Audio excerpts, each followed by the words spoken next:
ओं सर्वमंगलमंगल्ये शिवे सर्वार्थसाधिके शरण्ये त्र्यंबके गौरी नारायणी नमस्तुते। सृष्टिस्थितिविनाशानं शक्तिभूते सनातनी गुणाश्रय गुणमये नारायणी नमस्तुते। जय बड़ माয়ের জয়, জয় মহাদেবী মহামায়ের জয়। প্রত্যেকের জীবন সুন্দর হোক, আনন্দময় হোক, প্রত্যেকে ভালো থাকুন, সুস্থ জীবনযাপন করুন। শ্রী শ্রী পদ্মাবতী মায়ের কাছে এবং বড় মায়ের কাছে প্রার্থনা করি। আজকে আরেকটি ভিডিও নিয়ে আপনাদের সামনে আমি পরিতোষ দে, জ্যোতিষ আচার্য পরিতোষ দে চ্যানেলে আমি উপস্থিত হয়েছি। প্রত্যেককে আমার এই চ্যানেলে স্বাগত। প্রচুর মানুষ সাবস্ক্রাইব করছে, তাদেরকে অসংখ্য ধন্যবাদ। যারা সাবস্ক্রাইব করেননি তারা সাবস্ক্রাইব করবেন, পাশে থাকা বেল আইকনে ক্লিক করে অল বটমে প্রেস করবেন। প্রথম কথা বলে দিই শুরু করার আগে যে আমি কারোর জন্মকুণ্ডলী বিচার করছি না। কার কোথায় কোন গ্রহ আছে না আছে আমার জানা নেই।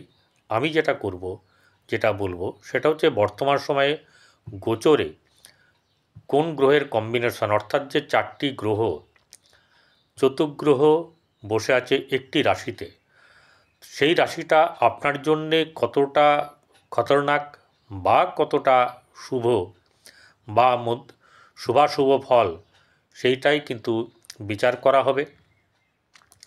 আপনারা যদি সত্যি সত্যি মেলাতে চান তাহলে আপনাদের জন্মকুণ্ডলী, আপনাদের মহাদশা অন্তর্দশা এবং এই যে গোচর বলছি, গোচর বিচার হচ্ছে, তিনটেকে মিলিয়ে একটাই কিন্তু ফল দাঁড়াবে, যেটা ঘটবে।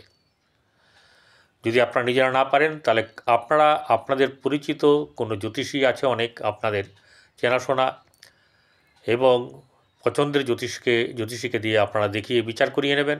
যারা আমাকে বিচার করাতে চান তারা 8906781462 এই নাম্বারে যোগাযোগ করতে পারেন। যাই হোক, মূল পর্বে ফিরে আসি। আজকে যে জায়গায় আমি যা নিয়ে কথা বলছি সেটা হচ্ছে গিয়ে শের। এবার শের বাব্বর শের না কি শের সেটা আপনাদের সামনে তুলে ধরব। কারণ সিংহ বহু দিন থেকে বহু ঝড় সহ্য করে চলেছে, যা আমি অনেক ভিডিওতে বলেছি। কখনো ভালো এলে তুলে ধরি, কখনো খারাপ এলেও সেটাও তুলে ধরি।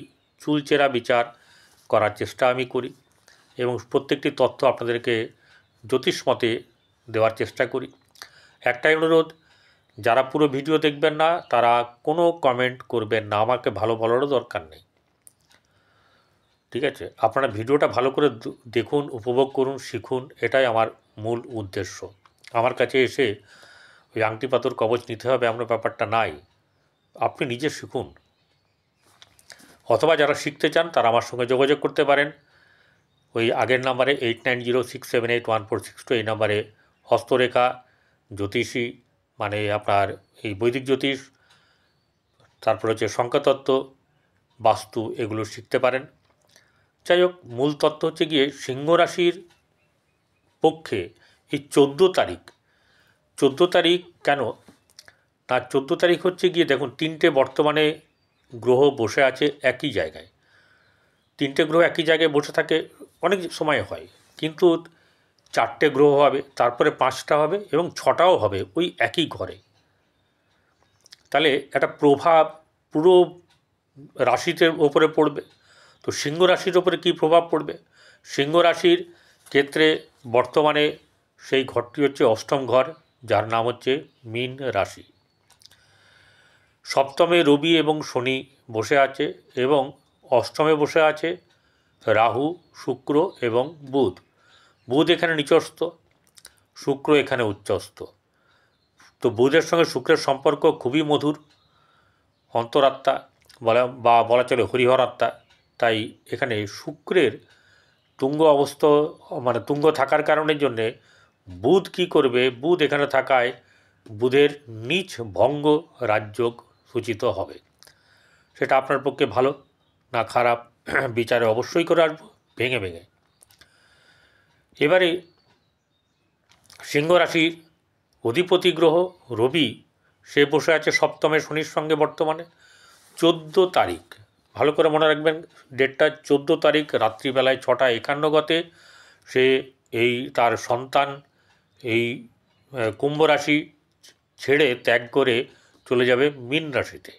মীন রাশি তার বন্ধুর ঘর, অর্থাৎ বৃহস্পতির সঙ্গে তার ভালো সখ্যতা আছে, কিন্তু ওখানে বসে আছে পূর্ব থেকেই রাহু, যার সঙ্গে কোনোভাবেই রবির খাপ খায় না, যেটাকে বলা হয় আপনার গ্রহণযোগ। আবার শুক্রের সঙ্গে রবির সম্পর্ক হচ্ছে যেটাকে বলা হচ্ছে যে গরিবিয়ানা।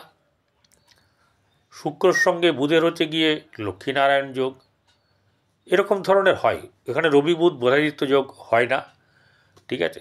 বুধ এখানে নিচস্থ হয়েও কিন্তু তুঙ্গস্থ ফল দেবে, ভালো দেবে না খারাপ দেবে। এবারে আমি বিচারে আসি, পূর্ণ ব্যাপারগুলো বললাম। সিংহ রাশি, সিংহ রাশির এমনিতেই হচ্ছে গিয়ে কারো কাছে মাথা নোয়াবো না, অর্থাৎ যদি আপনার খাবার না পাওয়া যায় তাহলে আমি ঘাস খাবো না, এটা হচ্ছে সিংহের ব্যাপার। তাহলে এই সিংহর বলেছি বহু কাল থেকে বা বহু দিন থেকে বহু কষ্ট সহ্য করছে। আমার এরম পরিচিত যারা আছেন অনেকেই, যাদের সঙ্গে আমার প্রায় ওঠা বসা আছে, তাদেরকে আমি লক্ষ্য রাখি, তাদের খুবই মর্মাহত ব্যাপার। কিছু মানুষের থাকে ভালো, যাদের জন্ম কুণ্ডলিটা ভালো, মহাদশ অন্তর্দশা ভালো চলছে তাদের ভালো। যাদের কুণ্ডলী খারাপ, মহাদশ অন্তর্দশা খারাপ, তাদের কিন্তু খুব কষ্টের দিন যাচ্ছে। এবারে একটা ব্যাপার হচ্ছে গিয়ে এই সিংহ রাশির যে অষ্টম ঘর, অষ্টম হচ্ছে গিয়ে মারক স্থান। তাহলে এই সিংহ রাশির পক্ষে অষ্টম স্থান কীরকম হবে সেটা আলোচনা করব। এবং এটাও একটা ব্যাপার আছে, এখন কিন্তু আপনার কোনো ঢাইয়ার ব্যাপার নেই, সমসপ্তম হয়ে আছে শনি, অর্থাৎ শনিচন্দ্র মুখোমুখি। যখন রবি থাকবে না তখন কিন্তু শনিচন্দ্র মুখোমুখি একলাই ফেস করতে হবে। শনি যখন চলে যাবে 29শে মার্চ রাত্রিবেলায় 9:44, তখন কিন্তু আপনার ঢাইয়া শুরু হবে। ঢাইয়া একটা মর্মান্তিক ব্যাপার, কিন্তু একটা কথা বলি, সব সময় সব কিছু খারাপ হয় না, তবে ঢাইয়া খারাপ এটা একটা ব্যাপার। কতটা ভালো হবে না হবে সেটা নিয়ে আলোচনা হবে। এবারে রাশিপতি রবি, রাশিপতি রবি হচ্ছে গিয়ে সূর্য, সে প্রকাশমান, তার দ্বারা যশ খ্যাতি মান আর্থিক সমস্ত কিছু বৃদ্ধি পাওয়ার সম্ভাবনা, পদ আপনার করা, আপনার উন্নতি করা, পদোন্নতি করা, নানা রকম ব্যাপার আছে। এ ব্যাপারে যখন আপনারা দেখছেন যে রবি ওখানে গেছে বৃহস্পতির ঘরে, বৃহস্পতির সঙ্গে শুক্রের আবার ক্ষেত্র বিনিময় আছে, তাহলে এখানে রবি অষ্টমে যাওয়া মানে পিতার দিক থেকে কিছু খারাপ হওয়ার সম্ভাবনা থাকবে। আপনার সম্মান যশ খ্যাতিতে কিছু কিন্তু চাপ পড়বে, কারণ রবির সঙ্গে শুক্র এবং রাহুর সম্পর্ক ভালো না। বুধের সম্পর্ক তার সঙ্গে ভালো, কিন্তু বুধ এখানে কতটা কী করতে পারবে সেটা একটা ব্যাপার। কিন্তু কিছু হবে, রবি বুধে বুধাদিত্য যোগ এখানে না হলেও কিন্তু ঘটনা হচ্ছে যে কিছু শুভ বা কিছু খারাপের ব্যাপার থেকে সেটা শুভ দিকে নিয়ে আসার প্রচেষ্টা কিন্তু বুধ করবে। প্রত্যেকেই ফল দিতে চাইবে, ভালো হোক বা খারাপ। এরপরে চলে আসি বুধের জায়গায়। বুধ হচ্ছে দ্বিতীয় পতি, সিংহ রাশির দ্বিতীয় কন্যা রাশি, আর হচ্ছে গিয়ে সিংহ রাশির একাদশ ঘর, সেটা হচ্ছে মিথুন রাশি। তো সে বসে আছে অষ্টমে, এবং একটা মজার ব্যাপার হলো অষ্টমে বসে আছে গ্রহ, কিন্তু দ্বিতীয় সেকেন্ড হাউসে কিন্তু দৃষ্টি দিয়ে আছে। সেকেন্ড হাউসে কেতু বসে আছে, সেই ঘরে রাহু, রবি, শুক্র, বুধ, চারটে গ্রহ, এবং মঙ্গল, বৃহস্পতি, এদেরও দৃষ্টি আছে।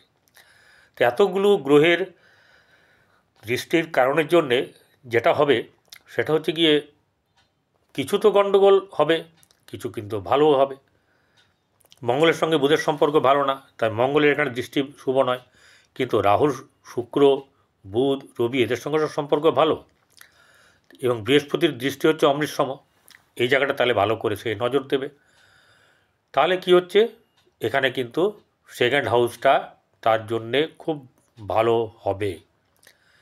এবারে দেখা যাবে যে আপনার জন্মকুণ্ডলিতে আপনার এই বুধ এই রবি, শুক্র, শনি, রাহু, বৃহস্পতি, মঙ্গল এগুলো কিভাবে আছে, সেটা যদি ঠিক থাকে তাহলে কিন্তু পজিটিভ অনেকটা। যতক্ষণ না শনি যাচ্ছে তো ততক্ষণ কিন্তু কিছু না কিছু শুভফল আপনার প্রাপ্য। তাহলে এখানে একটা জিনিস হচ্ছে, যখন বুধ এখানে একাদশপতি আবার দ্বিতীয়পতি, সেখানে দ্বিতীয় জায়গাটাকে কিন্তু অনেকটা সে উন্নত করার চেষ্টা করবে। শুক্রও করবে, রাহুও করবে, রবিও করবে, অর্থাৎ আর্থিক দিক থেকে কোনো খারাপ কিছু হওয়ার সম্ভাবনা নেই। এবার আসবো হচ্ছে শুক্র। শুক্র হচ্ছে গিয়ে তৃতীয়পতি এবং হচ্ছে গিয়ে আপনার দশমপতি। তৃতীয়পতি এবং দশমপতি, সে তৃতীয়পতি হিসেবে তুঙ্গ হয়ে আছে, আবার দশমপতি হিসাবেও তুঙ্গ হয়ে আছে শুক্র। শুক্রের সঙ্গে বৃহস্পতির ক্ষেত্র বিনিময় আগেই বলা হয়েছে। তাহলে এই জায়গাটাতে বৃহস্পতি হচ্ছে গিয়ে পঞ্চমপতি হিসাবে শুভ, কিন্তু সে অষ্টমপতি হিসাবে অশুভ। তাহলে পঞ্চমপতি হিসাবে সে শুভ ফল দেবে দশমে। দশম হচ্ছে কর্মস্থান, তাহলে এদের যারা কর্মপ্রার্থী ক্যাপাবল যাদের আছে তারা এই সময়ে কর্ম কিন্তু পাবেন, কিন্তু কোনোটাই কিন্তু এমনিভাবে হবে না। একটা জিনিস হচ্ছে, কোনো জায়গায় ঘুষ দিয়ে, কোনো জায়গায় অর্থ দিয়ে কোনো কিছু করতে যাবেন না, তাহলে কিন্তু ফেঁসে যাবেন। এবারে তাহলে শুক্র কি করছে? শুক্র আপনার লাক্সারিয়াস দেয়। যত আপনার জীবনে সুখ স্বাচ্ছন্দ্যের ব্যাপার থাকে, ভোগবিলাসের ব্যাপার থাকে, সেটা শুক্র দেয়।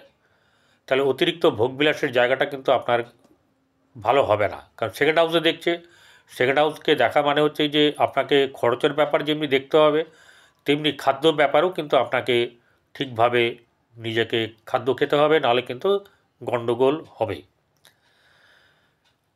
এবং সেই গণ্ডগোলটা আপনাকে কিন্তু কিছু ভুগতে হবেই। এবারে চলে আসবো হচ্ছে গিয়ে রাহু। রাহু কি করছে? রাহু এখানে কার ঘরে আছে?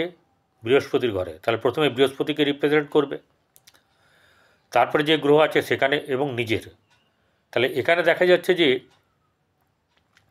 অষ্টমে থেকে রাহু, বৃহস্পতি এরা খুব ভালো ফল কখনো দেয়নি, দেবেও না। কিন্তু একটার ব্যাপার হচ্ছে যে বৃহস্পতি যেহেতু এখানে দৃষ্টি দিয়ে আছে, সেহেতু শুভ। সেকেন্ড হাউস, সেকেন্ড হাউস হচ্ছে গিয়ে আপনার অর্থ শুধু নয়, পরিবার, আত্মীয় স্বজন, মন্দির, লিকুইড আপনার হচ্ছে গচ্ছিত ধন, এসব ব্যাপার কিন্তু বৃদ্ধি করার সম্ভাবনা আছে, যদি আপনি সচেতন হন, বা যদি আপনি ব্যাপারগুলোকে ভালো করে কন্ট্রোল করতে পারেন। তাহলে এই জায়গাগুলো আপনাকে কিন্তু খারাপ, আপনার যেটা আছে সেই জায়গাটা কিন্তু খুব যে ভালো তা নয়। অষ্টমে এই গ্রহগুলো যাওয়ার পরে সেকেন্ড হাউস অর্থ এলেও কিন্তু খুব বেশি যে আপনাকে সমৃদ্ধ করবে কোনো কিছুতে, সেটা কিন্তু হচ্ছে না। কর্মক্ষেত্রের দিকে এগোতে পারেন, ব্যবসার ক্ষেত্রে কিন্তু শনি যতক্ষণ আছে এখানে কিছু ব্যবসা হবে, কিন্তু তারপরে যখন চলে যাবে হচ্ছে গিয়ে আপনার অষ্টমে, সপ্তম থেকে, তখন কিন্তু খুব একটা ভালো রেজাল্ট পাওয়া যাবে না। তখন অন্যান্য গ্রহর কম্বিনেশন দেখতে হবে, যদি অন্য কোনো গ্রহ কম্বিনেশনে ভালো শুভ দেয় তাহলে সেটা আরও ভালো হবে। এই ভালোটা যত ভালো হয় তত আপনাদের পক্ষে মঙ্গল। সচেতন থাকতে হবে, বুদ্ধিকে ঠিক রাখতে হবে, কোনোভাবে আপনারা অহংকার দেখাবেন না, কোনো জায়গায় আপনাকে মাথা নিচু করতে হবে না। আপনি নিজের জায়গাতে থাকুন, যতটুকু নিজের ক্ষমতা আছে সেই দিয়ে চলার চেষ্টা করুন, এবং আমি বলবো যে ভালো থাকুন। নমস্কার।